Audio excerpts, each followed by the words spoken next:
요즘 상담 문의를 이렇게 받다 보면 정말 이 재개발, 정비 사업에 관심 있는 분들이 많이 계시라는 것을 알 수가 있는데요. 하지만 예전처럼 이 재개발 사업 그냥 다 묻어놓으면 다 돈 된다라고 생각하면 큰일 난다고 하네요. 요즘에는 어떻게 이 소액 투자 방법을 좀 계획해야 하는지 오늘은 정창현 대표와 함께 그 이야기 나눠보고자 합니다. 전해주실까요? 우리 각오는 있자. 시장이 달라졌는데 왜 각오를 생각하냐. 그래서 지금 어떤 면이 재개발 시장이 재건축 시장이 지금 바뀌었나 이거를 좀 간단하게 좀 설명을 해드리도록 하겠습니다. 먼저 전체적인 이제 시장을 한번 보면요. 최근에 공사비 인플레이션 때문에 공사비가 계속 올라가다 보니까 신축에 대한 선호도가 상당히 높아졌죠. 그러면서 지금 얼어 죽어도 신축, 이 인기 때문에 신축 아파트가 가격이 크게 올랐습니다. 지금 서울의 신축 분양가 같은 경우는 벌써 평당 5천만 원이 넘었습니다.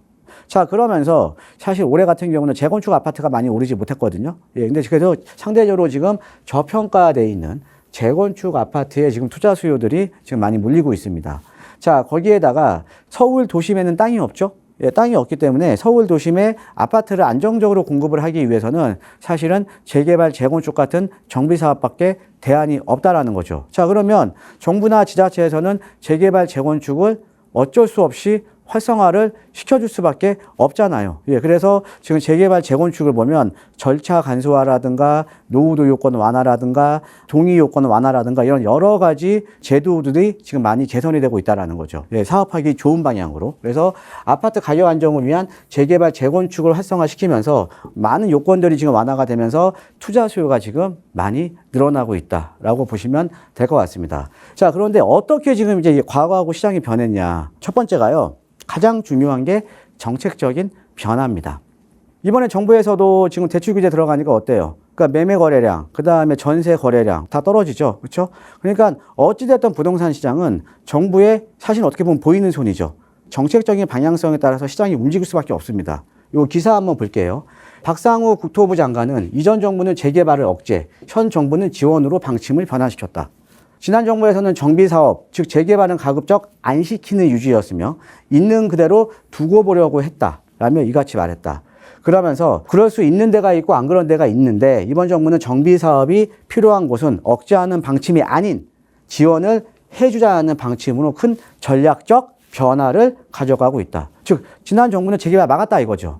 근데 우리는 안 그렇겠다 이거죠. 그러니까 전체적인 변화가 지금 이루어졌다는 건데 근데 사실은요 그게 아니에요. 제가 팩트를 알려드리겠습니다. 지난 정부나 지지난 정부가 재개발을 막은 게 아니에요. 자, 우리가 여러분들 단순하게 한번 생각을 해볼게요. 아주 심플하게. 재개발, 재건축에 투자하려는 목적은요. 새 아파트를 받기 위해 투자를 하는 겁니다.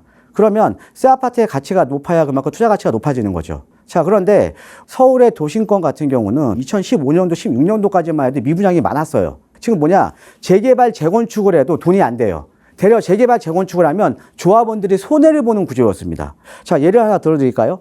서울에 그 왕십리 뉴타운이라고 있습니다. 자, 왕십리 뉴타운이요. 지금 33평 기준으로 한 18, 9억 정도가 가거든요. 10년차 아파트가. 자, 그런데 2012년, 13년도에 일반 분양을 했는데 33평 기준 일반 분양가가 6억 초반대였어요. 근데 6억 초반대에 분양이 안 됐습니다. 다 미분양 났어요. 그래서 어떻게 했냐? 20% 할인 분양하면서 5억 초반대 했어요. 5억 초반대 했던 게 지금 18, 9억 가는 거죠. 자, 그럼 이 당시에는 뭐예요? 재개발을 하면 조합원들이 손해예요. 조합원들이. 왜? 책정했던 일반 분양가보다 낮게 할인 분양을 해야 되면 조합원이 분담해야 되는 추가 분담금이 확 늘어나면서 조합원들이 사실은 재개발, 재건축을 안 하는 게 훨씬 더 나은 거죠. 그러니까 막았던 게 아니라 재개발, 재건축은 철저하게 민간 사업이기 때문에 재개발, 재건축이 진행이 안 됐다라는 거죠. 자, 그러면서 어떻게 됐냐? 과거에는 재개발, 재건축을 규제를 한 게 아니라 재개발, 재건축에 대한 사업성이 떨어졌던 시기니까, 즉 조합원들의 이익은커녕 손해를 봤던 시기니까 돈이 안 되는 거예요. 돈이 안 됐던 건 어떻게 해요? 정부사업 진행 안 되죠. 진행 안 되니까 어떻게 돼요? 주민 갈등은 심화되죠. 거기다가 매몰 비용은 늘어나죠. 그러면 이럴 바에 그냥 해제하자 이거죠. 해제하고 재개발하지 말자 이런 구조였습니다. 사실은요. 자, 그러면서 근데 최근에는 근데 어떻게 변했냐? 아파트 가격이 상승을 하면서 정비사업에 대한 사업성이 엄청나게 올라간 거죠. 아까 말씀드렸던 왕신 뉴타운 보세요. 초기 분양가보다 거의 3배 이상 올랐잖아요. 지금 뭐냐? 사업성이 나오는 데다가 지금 서울의 주택 공급 부족하잖아요. 그러니까 당연히 재개발, 재건축을 활성화시킬 수밖에 없죠. 활성화시키려면 규제 완화나 절차 간소화를 더욱더 지금 더 박차려가고 있는 거죠. 그죠? 예, 그래서 첫 번째가 여러분들 정책적인 변화에 있다라고 이제 보시면 될 것 같고요. 자, 두 번째, 주기와 진폭입니다. 시장이 달라졌습니다. 자, 어떤 거냐? 예전에는 우리가 부동산 시장이라는 거는 내가 어떤 물건을 매입하려면 임장 활동이 필수였어요. 임장 활동. 그 지역에 가야지 내가 그 지역에 대한 정보를 얻을 수가 있다라는 거죠. 자, 그런데 요즘 누가 그렇습니까? 그렇게 안 해요. 과거에는 내가 임장 활동 안 하고 깜깜이 투자해서 지금은 우리가 인터넷만 찾아보면 신뢰할 만한 거래 지표들이 다 확인이 가능해요. 실거래가라든가 거래량이라든가 전세가라든가 그다음에 개발 호재라든가 모든 게 온라인상에 다 올라 있습니다. 그러면서 정보도 습득하기도 쉽고 정보의 이동 속도도 상당히 빨라졌어요. 그러니까 뭐예요? 투자자들의 판단이 상당히 빨라진 거죠. 투자자들의 판단이 빨라졌으니까 예전에는 어떻게 보면 주기가 이렇게 갔다 그러면 진폭이 지금은요 주기는 짧아지고 진폭은 엄청 커졌어요. 자, 그럼 이런 정비사업지에서는 그럼 어떻게 투자를 하셔야 되냐? 과거에는 정비사업지도 이렇게 계단식 상승으로 이렇게 가격이 올랐거든요. 지금은 아니에요.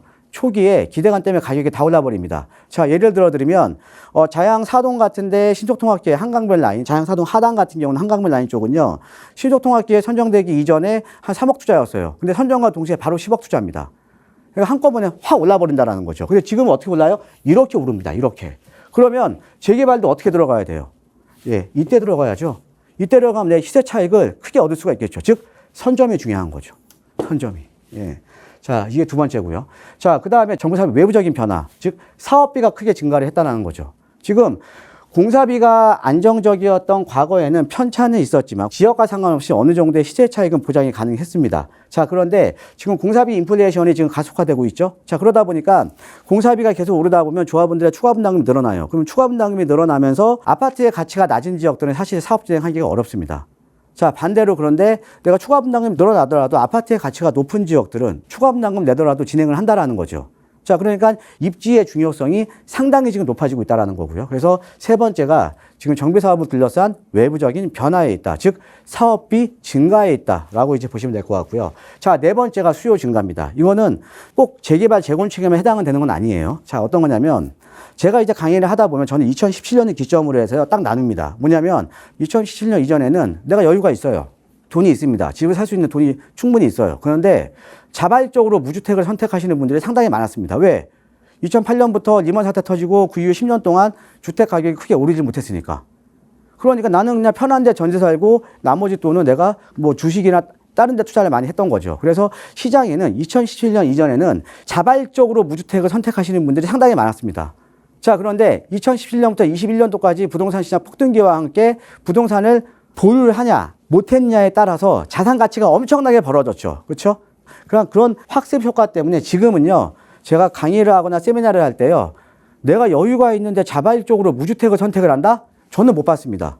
일단은 여유가 되면 내 집 마련이 우선이에요. 왜? 내가 한번 경험을 했기 때문에. 상대적인 박탈감이 너무 컸기 때문에.